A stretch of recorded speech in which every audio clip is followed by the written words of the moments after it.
Hi everyone, and welcome to our fourth coffee break session. Today I'm together with Jef, our lead developer, and we will talk about data. Why I chose the topic data? Because I think it's a very interesting thing today. A lot of marketeers currently struggle with data. I think also in the current setting, the job of a marketeer changed drastically. Going to earlier days, you had a copywriter, you had someone to find the content, and you had someone to analyze the data, and now it's all converted into one person. So it's pretty normal that you don't always have those skills. Yeah. And so I chose the topic today to give you some insights on how we do it and what we think is important for your ambassador program. And yeah, let's get into it. All right. So the first slide you see here is just an example of a very basic report that we have in our platform that shows you how well your campaign is doing. Before we go into depth, we just want to explain you step by steps what all these analytics mean. So the first step you see are the invitees. Of course, very straightforward. Invitees are the people that you invite for your campaign. So those are pretty much your ambassadors that you are reaching Auto. through your campaign. Yeah. Correct. Secondly, you have the mail views, and these mail views are based off the invitees. That's correct? Yeah.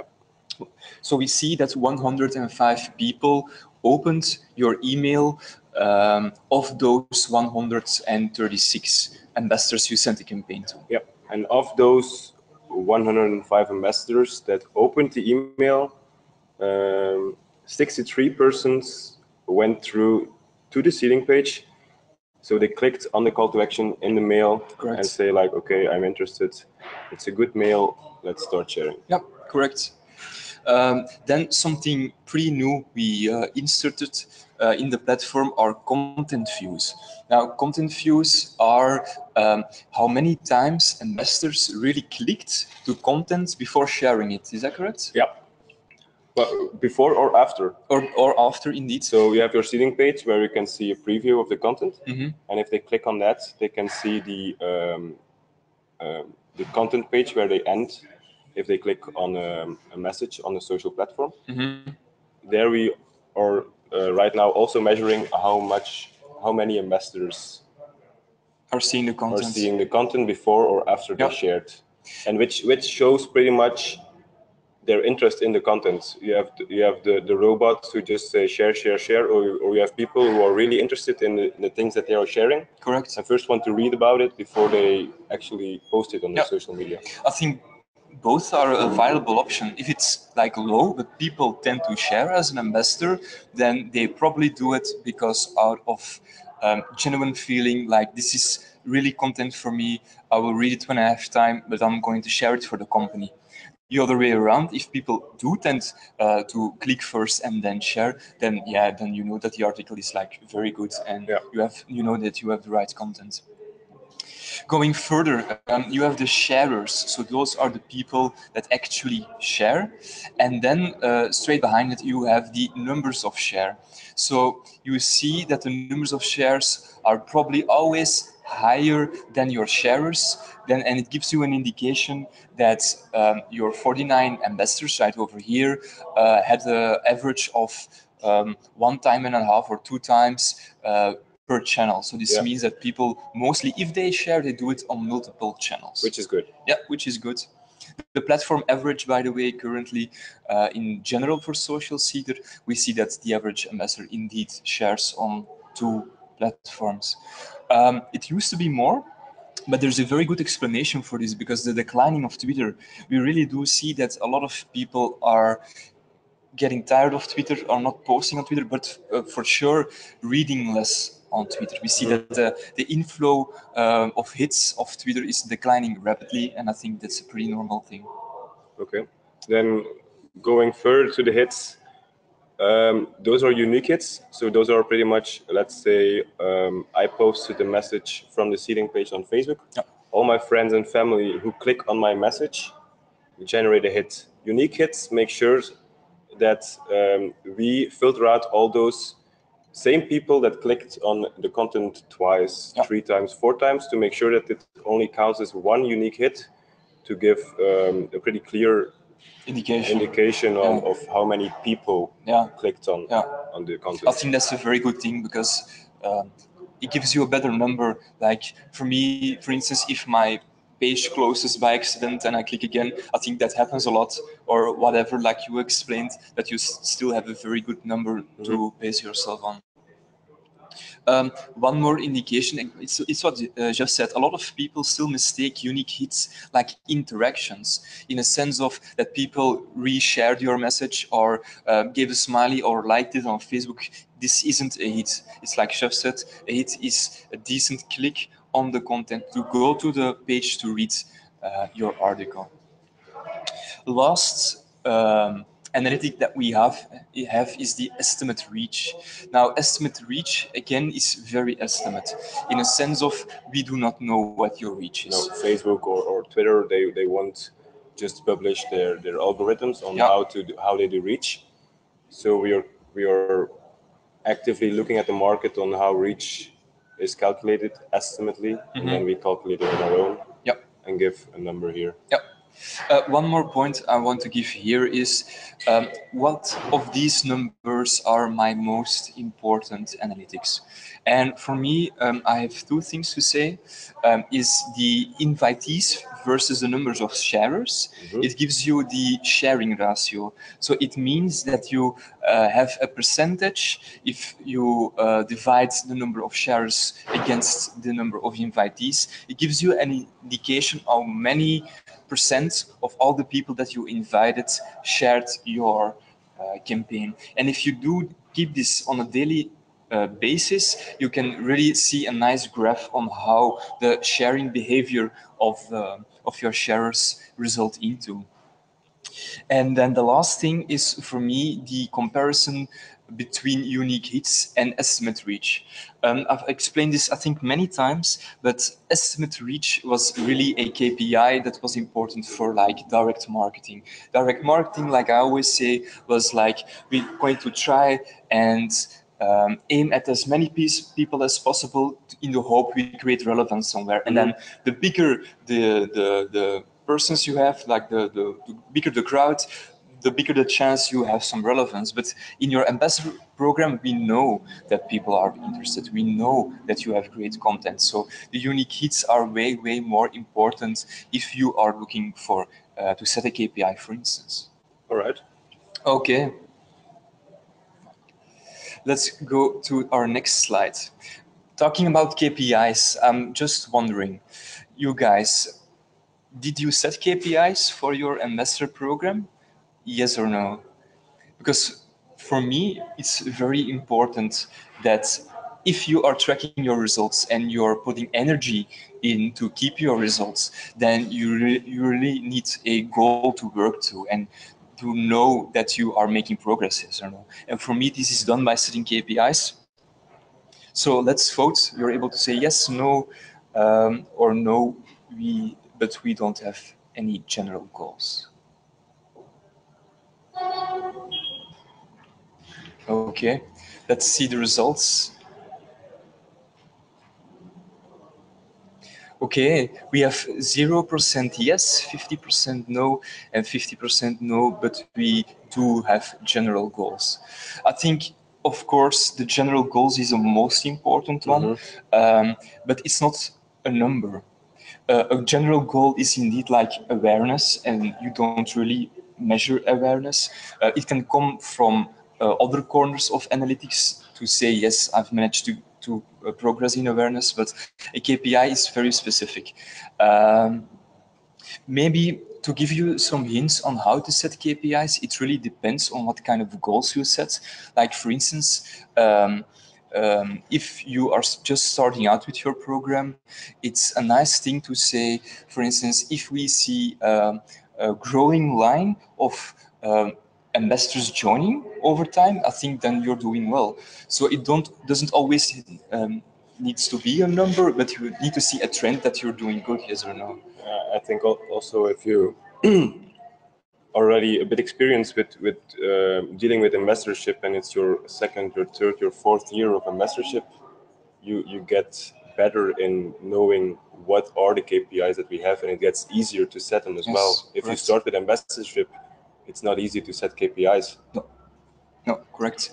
And also one commonly used KPI is measuring how many traffic conversion you make to your own website coming from social media. Because don't forget, if you host your own content on your own website and you use this as a landing page, and all the traffic you're generating through the hits are coming to your website. Yep, and we do set on all your links you provide to us, if there are no UTM tags provided, we do set our own UTM tags, which means that if they are hosting content on their own website, that they can track in their Google Analytics which content or which visits are coming from social seeder. Cool. Maybe one more frequent question I get is like, which tools do you use as a data analyst or marketeer? What I personally use, I have two best friends, is Excel and Painkillers. Maybe, yeah, just Excel or Yeah. Excel and Power BI I always use. Power BI for the visualization of all the numbers, like you see over here, and Excel to make up all the data necessary to put in. Well, our how we do it right now is our platform generates all the data that we use for our benchmarks, and then it's inputted into Power BI. Correct. By you, and then you make an analysis of based on industry types, based on companies by itself. You have all those filters. Correct. Because we've noticed that a lot of people struggle with interpreting dashboards or making their own data. We in Social Seeder help you do it every quarter. So this means, me personally, I do a benchmark every quarter for all customers that we have. If you haven't got yours already, feel free to email me and to ask for it. Like every quarter, I make this up for you, and I giving them an example benchmark, and this is of the finance industry. So these are real numbers. And we explained what the analytics were in the previous slide, and now we're going to see the trends. Like, let's start with the black line in the graphic is the average male read ratio. This means that you can track how the results of your emails are. So we see that the male read ratio is going up for everyone in finance, which is a very good thing. Another important one is the yellow one we talked about. This was the sharing ratio, so the number of invitees you got versus the number of people that shared, and they are at 32% at the moment. So this means that if you send as a finance institution, a ambassador campaign, that's on average, you have 32% of everyone who you invite will share your campaign. Which is good. Which is very, very good. So that's what we enjoy. Now, the dashboard itself can seem a bit cryptic, but as a rule of thumb, I always use is, for instance, if you see a little pyramid in your dashboard at one campaign, and in the same campaign you see for another conversion a little valley, then means that one part of your social seeder campaign was very good, but the other part was like very bad. To give you an example, we could see that the call to action ratio in the email wasn't good, but that your sharing ratio did very well. Then we can learn that the email wasn't clear enough or not attractive enough for them to click through to the content. But once they saw the content, they were very happy to share.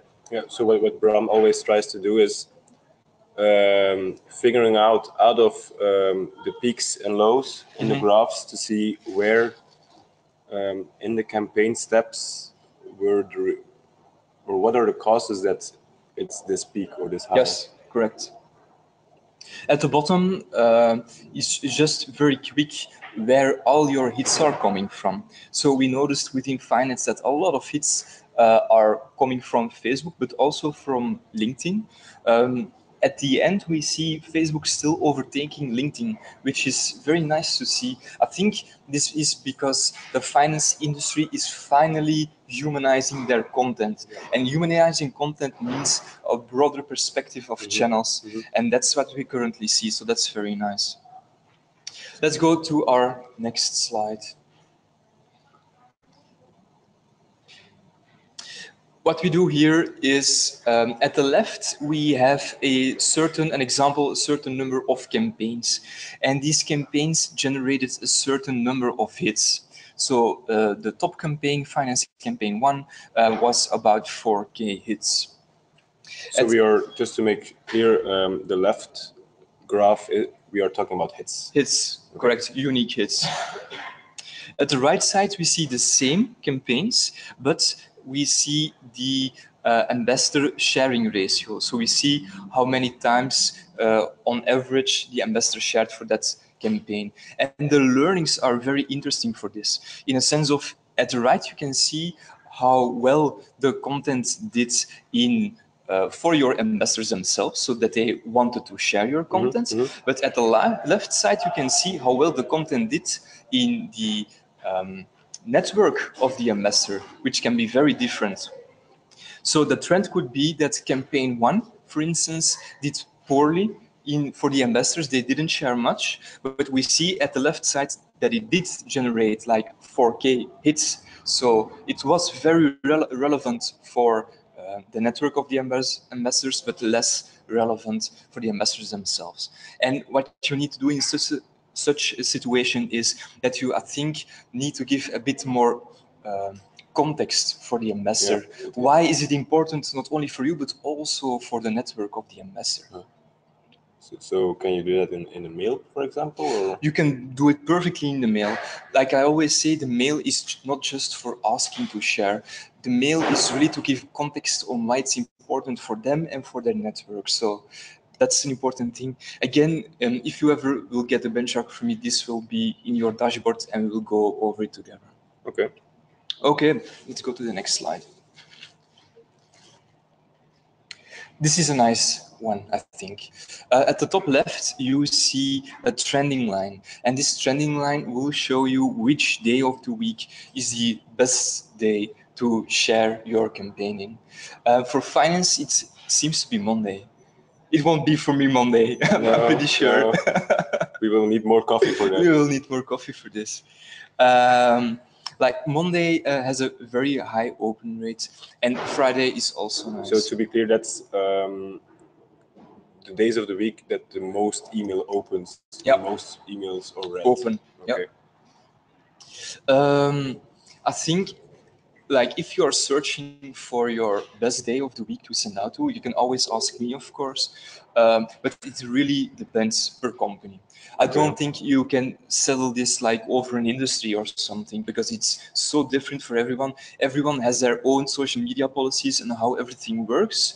So you really can't tell, except if you really are going to measure it for yourself. Yeah. At the right side, we see the average hits per ambassador. So I think it's always nice to see how much value a certain or an ambassador group within a company can have. And we see we had a very good peak, I believe, in August, where we had an average hit ratio of 24 hits per ambassador for finance. So that's pretty big. So this means, again, if any of the ambassadors on average would share a campaign, they would get 24 clicks on the content converting to your website. It fluctuates a bit, of course. That month we had 24, another month we had 4.2. But again, this is normal depending on the month, depending on the content, depending on the companies that send out. But again, on general, it's mostly a success. Nice. At the bottom, we have the seeding numbers per channel, so we can see which channels are the most popular for seeding finance content. And again, like we saw earlier, Facebook is almost, is taking the lead, but 46% where people tend to share. Followed by LinkedIn. Followed by LinkedIn, correct, with 30%. And then in decline, of course, 15% for Twitter. It used to be much more. And then still a little bit of Google Plus. I'm not on it. I'm not doing much on Google Plus. But we will compare this now to where the hits come from. So the channels where the hits come from. And we see that indeed Facebook is again taking the lead with 54% of where your hits are going to come from. Followed up with linking, 21%. And Twitter still taking 17%, but again, in general, we see outside of the finance industry, because finance seems to be the odd one out, but we see that people do post still on Twitter, but they don't read anymore on Twitter. Same for me. When I go to Twitter, it's maybe to post something, but I don't really go through my feed anymore. It's getting too much, I think. Yeah. There's too much trash on Twitter right now. Correct. That you don't put in the effort anymore to go through all the trash until you find that one gold nugget that you want to read. Yeah, correct. Okay, let's go to the next slide. Okay, so I'm wondering, it's another poll time, on which basis do you make an analysis for or your marketing or your ambassador program? Is it the frequency? Is it daily? Is it monthly? Is it quarterly? Or is it yearly? For me personally, like I've set the benchmark that we do also for Social Cedar on a quarterly basis, because it's quite some work, but you also need quite some data to have good learning. So to keep a good time spent to gather this data for us, for me it's quarterly. So I'm very curious on which frequency you guys are doing. Let's see.